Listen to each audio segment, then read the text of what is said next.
Morning students. आज हम बात करेंगे पुरातात्विक स्रोतों की। पुरातात्विक स्रोत किसे कहते हैं? सबसे पहला प्रश्न हमारे दिमाग में ये आता है। पुरातत्व के द्वारा हमें जो जानकारी प्राप्त होती है वो पुरातात्विक स्रोतों में आती है। अब बात आती है पुरातत्व क्या है। जमीन की खुदाई के पश्चात हमें जो साधन मिलते हैं, इसमें कोई भवन भी हो सकता है, कुछ सिक्के भी हो सकते हैं, मूर्तियां भी हो सकती हैं, स्तंभ भी हो सकते हैं। वो सब किस में आते हैं? वो सब आते हैं पुरातत्व में। तो पुरातात्विक स्रोत भी हमारी साहित्यिक स्रोतों की तरह ही बहुत अधिक महत्वपूर्ण है हमारे इतिहास लेखन में।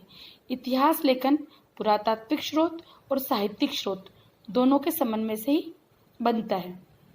जब बात करते हैं पुरातात्विक स्रोतों की, तो उसमें आता है हमारे सबसे महत्वपूर्ण अभिलेख या उत्कीर्ण लेख। फिर उसमें आता है अपने स्मारक या भग्नावशेष। इसके अंतर्गत आता है कलाकृतियां। इसके अलावा सिक्के और इसके अलावा मिट्टी के बर्तन। ये सभी हमारे किसके अंतर्गत आते हैं? पुरातात्विक स्रोतों से। एक बार हम फिर कह सकते हैं, अभिलेख, स्मारक, सिक्के, मिट्टी के बर्तन और कलाकृतियां, ये सभी हमारे पुरातात्विक स्रोतों के अंदर गिने जाते हैं। अब हम बात करते हैं अभिलेखों की।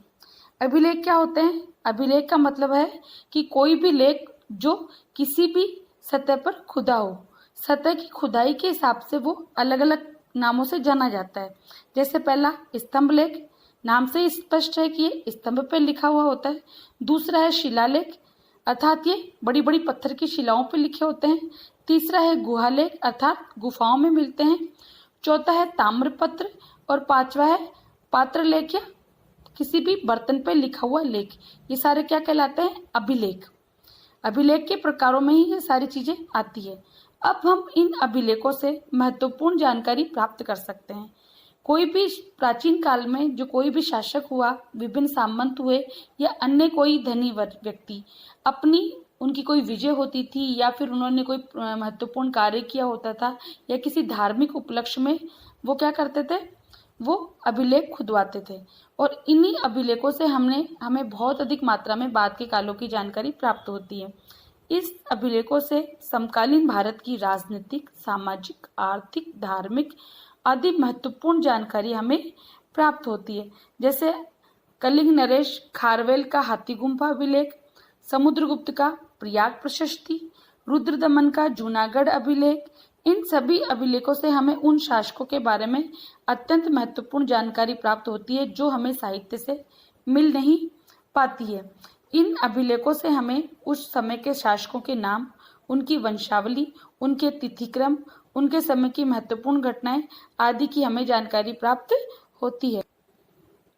इसकी सहायता से हम किसी भी काल विशेष में उस देश की राजनीतिक स्थिति, विभिन्न राज्यों के आपसी संबंधों आदि की हमें जानकारी प्राप्त कर सकते हैं। किस राज्य ने किस जगह विजय प्राप्त की, किस शहर तक उसका शासन था, इन सब की जानकारी भी हमें इन अभिलेखों से प्राप्त हो जाती है।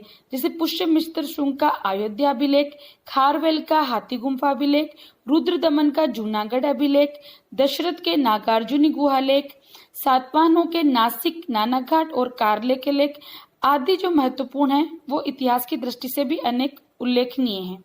ये गुहालेख हैं।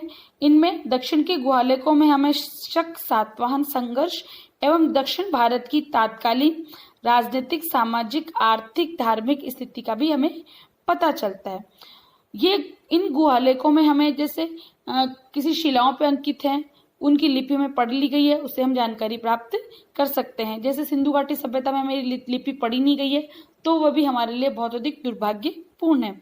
इसके अलावा भगवान बुद्ध के शरीर को सुरक्षित रखने के लिए या उनके शरीर के विभिन्न अवशेषों को सुरक्षित रखने के लिए अलग अलग जगह पे भारत में महत्वपूर्ण रूप से स्तूप बनाए गए थे।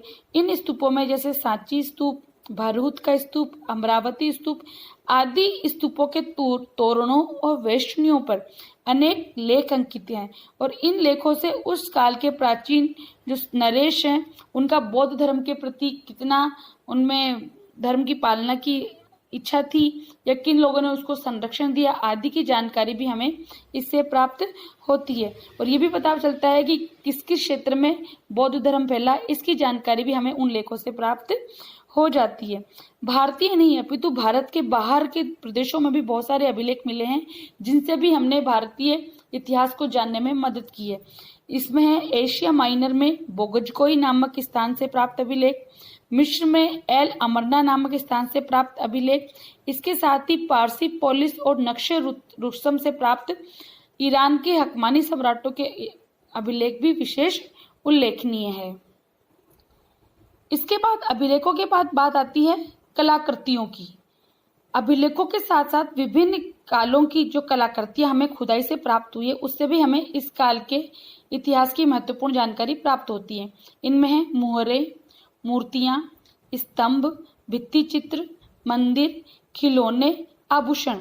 ये सभी कलाकृतियां हमें उस काल के सांस्कृतिक इतिहास, उस काल के आर्थिक इतिहास आदि को जानने में महत्वपूर्ण भूमिका अदा करते हैं।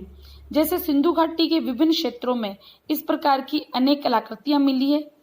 इससे हम उस काल के इतिहास का अच्छे से निर्माण कर पाए हैं, क्योंकि उस काल के साहित्यिक स्रोतों को भी पढ़ा नहीं गया है। इसके अलावा गुफाओं पर निर्मित जो भित्ति चित्र होते हैं उनसे भी हमें उस काल की जानकारी प्राप्त होती है। जैसे अजंता, बादामी, बाघ आदि गुफाओं में हमें बहुत सारे चित्र मिले हैं। इन चित्रों से उस काल की वेशभूषा का हमें पता चलता है, उस काल की संस्कृति क्या थी, उस काल में किस प्रकार के कलर्स का उपयोग किया जाता था, इस सब की जानकारी भी हमें उस काल से मिलती है। इसके अलावा पत्थर, तांबा, धातु आदि अन्य धातुओं से बनी मूर्तियों से भी हमें उस काल के इतिहास की जानकारी प्राप्त होती है। ये सब जो कलाकृतियां हैं वो हमारे पर्टिकुलर किसी भी काल का सांस्कृतिक इतिहास जानने में महत्वपूर्ण भूमिका अदा करती हैं। इसके बाद अगला पुरातात्विक स्रोत आता है आपका स्मारक और भग्नावशेष। स्मारक और भग्नावशेष ये मंदिर भी हो सकते हैं, स्तूप भी हो सकते हैं, गुफाएं भी हो सकती हैं और भवन भी हो सकते हैं। हमें खुदाई से अनेक प्रकार के भग्नावशेष मिले हैं।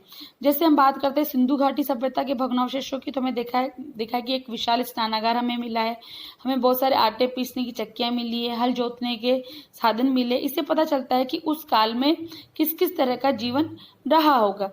इसके साथ ही तक्षशिला, पाटलिपुत्र, नालंदा, विक्रमशिला आदि के भग्नावशेष भी हमें मिले हैं। इससे हम उस काल में किस प्रकार शिक्षा का स्तर था, किस प्रकार शिक्षा दी जाती थी, या वहाँ किस प्रकार के भवन बनाए जाते, भवन बनाने की कला क्या थी, किस प्रकार के पत्थरों का यूज किया जाता था, किस प्रकार का आर्किटेक्ट था, इन सब की जानकारी भी हमें इन स्मारकों और भग्नावशेषों से मिल जाती है। इसके अलावा हम उस काल के धार्मिक विश्वासों की जानकारी भी से प्राप्त कर सकते हैं। जैसे सिंधु क्षेत्र में हमें बहुत सारे शिवलिंग मिले हैं, इससे पता चलता है कि उस काल में शिव पूजा प्रचलित रही होगी। उसी प्रकार हमारे गुप्त काल में अनेक वैष्णव, बौद्ध, जैन, शैव आदि संबंधित मूर्तियां मिली है। इससे हम देख सकते हैं कि उस काल में सभी धर्म समान मात्रा में पनप रहे होंगे और धार्मिक सहिष्णुता थी। इसी के अलावा मूर्तियों के और चित्रों से भिन्न भिन्न वेशभूषा और उनके हाव भाव से उस काल की सामाजिक और धार्मिक स्थिति का भी हमें पता चलता है। भारत के नहीं अपितु भारत के बाहर के प्रदेशों से भी हमें बहुत सारे भग्नावशेष मिले हैं। जैसे दक्षिणी पूर्वी एशिया में जो मंदिर मिले हैं उससे हम पता चलता है कि भारतीय धर्म संस्कृति का प्राचीन काल में प्रसार उन प्रदेशों में भी हुआ। जैसे कंबोडिया आदि जो प्रदेश में है वहाँ हमारी संस्कृति बहुत अधिक फली फूली। इसके बाद अगला पॉइंट आता है आपका मिट्टी के बर्तन है और मोहरे। आप हमें पता है कि जब हम किसी क्षेत्र की खुदाई करते हैं तो वहां से बहुत सारे अवशेष मिलते हैं। जैसे हड़प्पा सभ्यता के जो प्रमुख अवशेष हैं वो मिट्टी के बर्तन बहुत सारी मात्रा में मिले हैं। इसके अलावा उस काल की मुहरें भी मिली हैं। उन मुहरों में भी बहुत सारे लेख लिखे हुए हैं, लेकिन अभी हम उनको पढ़ नहीं पाए हैं। लेकिन ये सब जो चीजें होती हैं उस काल का इतिहास जानने में महत्वपूर्ण भूमिका अदा करती हैं। अगर इन बर्तनों का सूक्ष्म अध्ययन किया जाए तो उस जो पर्टिकुलर जो साधन मिले हैं उस काल का हम एक काल निर्धारण उस आधार पर कर सकते हैं। जैसे उत्तरी पॉलिशदार जो मृद भांड मिले हैं वो किस काल के थे, या फिर दूसरे वाले जो लाल काली मिट्टी वाले चमक वाले जो मृद भांड मिले हैं वो किस काल के थे। इससे हम देख सकते हैं कि मनुष्य का विकास किस प्रकार हुआ, धीरे धीरे उसने किस तरह से क्रमिक विकास किया। ये सब चीजें हम मिट्टी के बर्तनों से प्राप्त हो जाती हैं। अगला आपका पॉइंट आता है किसी भी राज्य की अर्थव्यवस्था का प्रमुख आधार सिक्के होते हैं। ये सिक्के प्राचीन काल में भी चलते थे। इनमें सोने, चांदी, तांबा, पीतल आदि विभिन्न प्रकार के सिक्के हमें प्राप्त हुए हैं। दूसरी शताब्दी ईसा पूर्व से लेकर तीसरी शताब्दी ईस्वी तक इस काल का इतिहास निर्धारण में सिक्कों की महत्वपूर्ण भूमिका रही है। इन सिक्कों से उस काल की आर्थिक स्थिति का पता चलता है, उसकी राजनीतिक स्थिति का पता चलता है, उसकी सांस्कृतिक स्थिति का पता चलता है। ये हम आप उदाहरणों से स्पष्ट कर सकते हैं। जैसे कनिष्क के काल में जो सिक्के हैं उनमें बौद्ध, हिंदू, ईरानी, यूनानी सभी देवताओं की मूर्तियां अंकित है। इससे पता चलता है कि वो धर्म सहिष्णु शासक रहा होगा। इसी प्रकार हम समुद्रगुप्त के देखते हैं। समुद्रगुप्त के कुछ सिक्कों पर अश्वमेघ यज्ञ वाला चित्र अंकित है। उसमें अश्वमेघ पराक्रम कहा गया है। अश्व का चित्र है, यूप का चित्र है। इसे पता चलता है कि उसने अश्वमेघ यज्ञ किया था। इसके अलावा कई सिक्कों पे वो वीणा बजाते हुए दिखाया गया है। इसे पता चलता है कि वो संगीत कला में पारंगत था या संगीत का उसको शौक था। इनसे पता चलता है कि वो उसके काल में कितनी समृद्धि रही होगी, क्योंकि जिस शासक के सिक्के सोने चांदी के मिले हो तो पता चलता है कि उस काल में समृद्धि ज्यादा थी। लेकिन स्कंदगुप्त के काल तक आते आते पता चलता है कि उसमें सिक्कों में मिलावट होने लगी। तो इससे स्पष्ट होता है कि उस काल में स्थिति धीरे धीरे डगमगा गई थी। हमें साहित्यिक स्रोतों से पता चलता है कि उस काल में बहुत सारे हूण आक्रमण हुए थे, जिस कारण धीरे धीरे गुप्त काल का पतन हो रहा था। तो इसकी पुष्टि, साहित्य की पुष्टि किससे हो गई? आपके सिक्कों से हो गई। इसी प्रकार कई सिक्कों पर दो राजाओं के नाम मिलते हैं। तो इससे स्पष्ट होता है कि पहले किसी और राजा का शासन रहा होगा। जब दूसरे राजा ने उसको आक्रमण किया तो उसने उसको पराजित कर दिया और अपना अंकित करवाया। इसी का एक उदाहरण है कि आपके गौतमी पुत्र शातकर्णी ने जब शक राज को हराया, नहपान को, तो उसने नहपान के सिक्कों में अपना नाम खुदवाया। इससे सिक्के कहाँ से प्राप्त हुए हैं, किस किस सीमा से प्राप्त हुए हैं, इससे उस राज्य की सीमा पता चलती है। जिस राज्य के ज्यादा सिक्के प्रचलित थे तो पता चलता है कि उस राज्य में संपन्नता ज्यादा थी, उसका कार्यकाल बहुत ज्यादा अच्छी मात्रा में रहा होगा। जिसके सिक्के कम मिले हैं तो लगता है कि उसका कार्यकाल थोड़ा कम रहा होगा। तो इस प्रकार हम देखते हैं कि सिक्कों की मात्रा से, सिक्कों पे जो कलाकृतियां अंकित हैं, उसकी जो राजा की वंशावली है, जो राजा की उपाधि है, वो सब बातें भी हमें सिक्कों से स्पष्ट रूप से पता चल जाती है।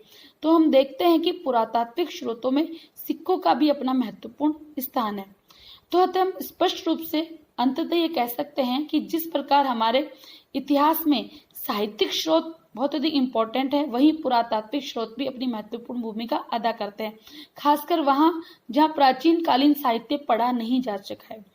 एक इसका ये महत्वपूर्ण इसका लाभ है। दूसरा फायदा ये भी है कि साहित्यिक स्रोतों में जो कहा है उसकी पुष्टि के लिए हमें पुरातात्विक स्रोत महत्वपूर्ण भूमिका अदा करते हैं। जैसे हर्षवर्धन के लिए बाणभट्ट ने जो कहा, उसकी पुष्टि हमारी बांसखेड़ा और मधुबन अभिलेख से होती है। पुष्यमित्र शुंग ने अश्वमेध यज्ञ किए, उसकी पुष्टि उसके अयोध्या अभिलेख से होती है। तो ये स्पष्ट कह सकते हैं कि इतिहास जो कि प्रमाणीकरण के आधार पर लिखा जाता है, जो तथ्यों का सही प्रमाणीकरण करके ही बाद में इंकित किया जाता है, उसमें कालक्रम के लिए और उसके इतिहास के तथ्यों की सही व्याख्या के लिए साहित्यिक स्रोत और पुरातात्विक स्रोत दोनों का तुलनात्मक अध्ययन आवश्यक है। इन सब के द्वारा ही हम उस किसी भी कालखंड का एक सही वैज्ञानिक इतिहास लिख सकते हैं। प्राचीन भारत के ऐतिहासिक स्रोतों में, साहित्यिक स्रोतों में और पुरातात्विक स्रोतों के अलावा एक महत्वपूर्ण बिंदु आपका आता है विदेशियों का विवरण। भारत में समय समय पर जो विदेशी यात्री आए, चाहे वो यूनान के लेखक हों, चाहे वो चीनी लेखक हों, चाहे वो अरब के लेखक हों, चाहे वो तिब्बती लेखक हों, इन सभी ने जो अपने अनुभव के आधार पर या सुनी सुनाई बातों के आधार पर जो भी विवरण लिखा, उससे भी हमें उस काल की महत्वपूर्ण जानकारी प्राप्त होती है। इनमें सबसे प्रमुख आता है आपका यूनानी अभिलेख।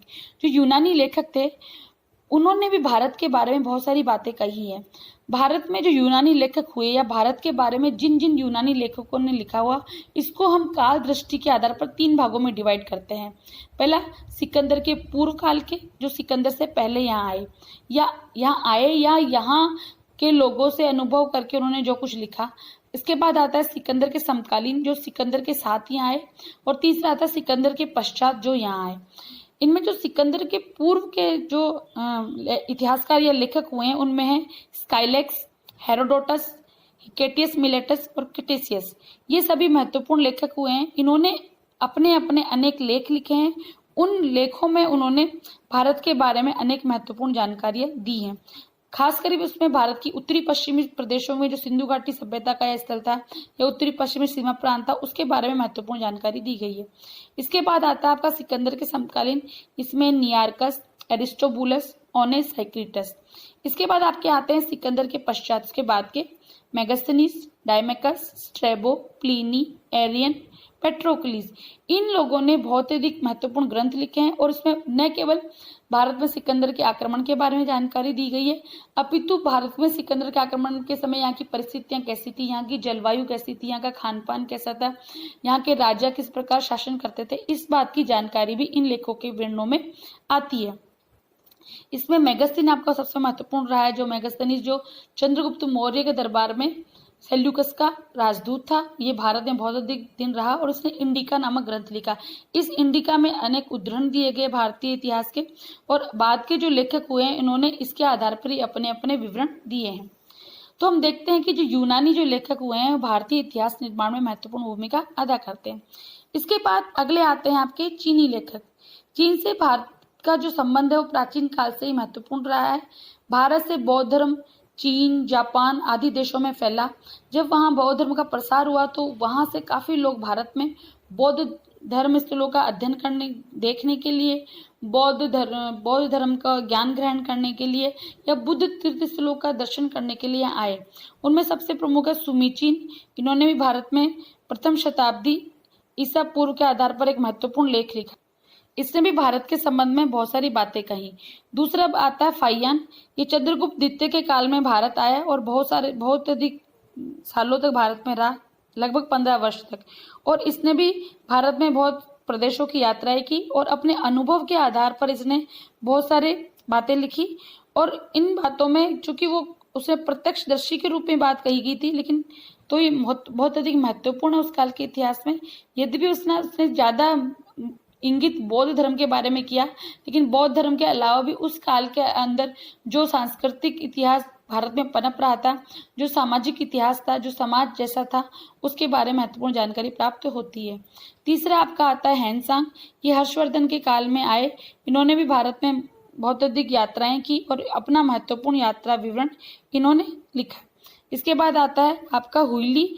ये हैनसांग के मित्र थे। इन्होंने हैनसांग की जीवनी लिखी है और हैनसांग ने जो जीवनी लिखी है उसने इसमें बहुत सारी बातें भारत के बारे में इंगित की है।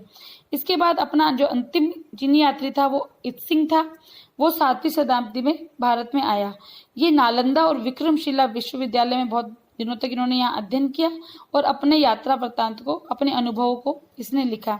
तो इस प्रकार हम देखते हैं कि जितने भी चीनी लेखक आए उस काल में उन्होंने अपने अपने काल में भारत की महत्वपूर्ण जानकारी हमें उपलब्ध करवाई। फिर हम बात करते हैं तिब्बती लेखक तारानाथ की। तिब्बत में भी भारत के बौद्ध धर्म का बहुत अधिक मात्रा में प्रसार हुआ। तो जो तारानाथ है बहुत धर्मावलंबी थे। उन्होंने 2 लेख लिखे हैं, 2 ग्रंथ लिखे हैं, कंग्यूर और तंग्यूर। ये कंग्यूर और तंग्यूर, इसमें भी हमें बौद्ध धर्म के बारे में महत्वपूर्ण जानकारियां प्राप्त होती हैं। चूंकि हमें पता है कि लेखक की अपनी विचार शैली होती है, तो कहीं कहीं इनमें बहुत अधिक अतिशोक्ति भी है, तो हमें इनका बहुत ही सावधानी पूर्वक अध्ययन करना आवश्यक होता है। फिर उसके बाद आते हैं आपके अरब लेख। जो अरब लेखक थे, तो अरब से भी भारत का प्राचीन काल से बहुत अधिक व्यापारिक संबंध रहा है। इन व्यापारिक संबंध के कारण यहाँ से बहुत सारे व्यक्ति हमारे देश में आए और उन्होंने अपने अपने हिसाब से यहाँ का वातावरण के बारे में जानकारी दी। इनमें सबसे प्रमुख है सुलेमान। सुलेमान का जो ग्रंथ है वह सल सित्तातु तवारीख पुस्तक लिखी। इसके बाद आपका आता है इब्न खुरदादव। इन्होंने किताबुल मसालिक वल ममालिक पुस्तक लिखी। इसके बाद आपका आता है अल मसूदी। इन्होंने मरुजुल जहव नामक पुस्तक लिखी। इसके बाद आपके आते हैं अबू इसहाक अल इस्तकारी। इन्होंने किताबुल अकालोम नामक पुस्तक लिखी। इन सब जो पुस्तकें हैं, इनसे हम जो भारत का उत्तरी पश्चिमी जो सीमा थी उसके बारे में महत्वपूर्ण जानकारी इससे प्राप्त होती है। सिंध के बारे में, राष्ट्रकूट प्रतिहार शासकों के बारे में, इन सब जो जो क्षेत्र थे इस काल के आर्थिक संसाधनों की जानकारी हमें इससे प्राप्त होती है। ये जो अरब सौदागर थे, आपको पता है व्यापार वाणिज्य के लिए आते थे, तो उस काल में व्यापारिक जो वस्तुएं थी, कौन सी चीजें हम आयात करते थे, कौन सी वस्तुएं हम निर्यात करते थे, किस जलवायु में कौन सी चीजें होती थी, किस प्रकार के कर लगाए जाते थे, आवाजाही का क्या साधन था, किस प्रकार से व्यापार होता था, इन सब की जानकारी हमें उससे पता चलती है। व्यापार भारत का जैसा होगा उसी से उस काल की राजनीतिक स्थिति भी स्पष्ट होती है। हमारी विदेश नीति कैसी थी, हमारे आपसी राजाओं के संबंध कैसे थे, इन सब की जानकारी भी हमें इन लेखकों से प्राप्त होती है। तो हम स्पष्ट तौर पे कह सकते हैं कि विदेशियों से जो प्राप्त जो लेख हैं वो भी हमारे इतिहास निर्माण में प्रमुख साधन हैं। चूंकि उनकी भाषाओं में लिखे गए हैं, जैसे अरब लेख आपके फारसी में लिखे गए हैं, अरबी में लिखे गए हैं, तो एक भाषा महत्वपूर्ण रोक हो सकती है, लेकिन उसके बावजूद भी हम इनका अनुवाद करके इनको महत्वपूर्ण रूप से अपने इतिहास के निर्माण में महत्वपूर्ण साधन इनको ले सकते हैं। अतः हम अंत में कह सकते हैं कि किसी भी इतिहास निर्माण में जो स्रोत होते हैं वो महत्वपूर्ण भूमिका अदा करते हैं, और प्राचीन भारत के इतिहास को जानने के लिए इसके साहित्यिक स्रोत भी उतने ही महत्वपूर्ण हैं जितने इसके पुरातात्विक स्रोत हैं, और उतने ही इसके विदेशियों से प्राप्त विवरण हैं। साहित्यिक स्रोतों में भगवान बुद्ध के द्वारा चलाया गया बौद्ध धर्म, जैन धर्म, ब्राह्मण धर्म, इनसे संबंधित लिखे हुए लेख, इसके अलावा समसामयिक जो ग्रंथ लिखे गए हैं वो, ये सभी महत्वपूर्ण भूमिका अदा करते हैं। अतः हम ये कह सकते हैं कि सबसे पहले इतिहास लेखन जो शुरू होता है या इतिहास जो लिखा जाता है वो इन्हीं तथ्यों के प्रमाणीकरण के आधार पर ही लिखा जाता है। तो इसलिए स्रोत किसी भी क्षेत्र में बहुत महत्वपूर्ण भूमिका अदा करते हैं।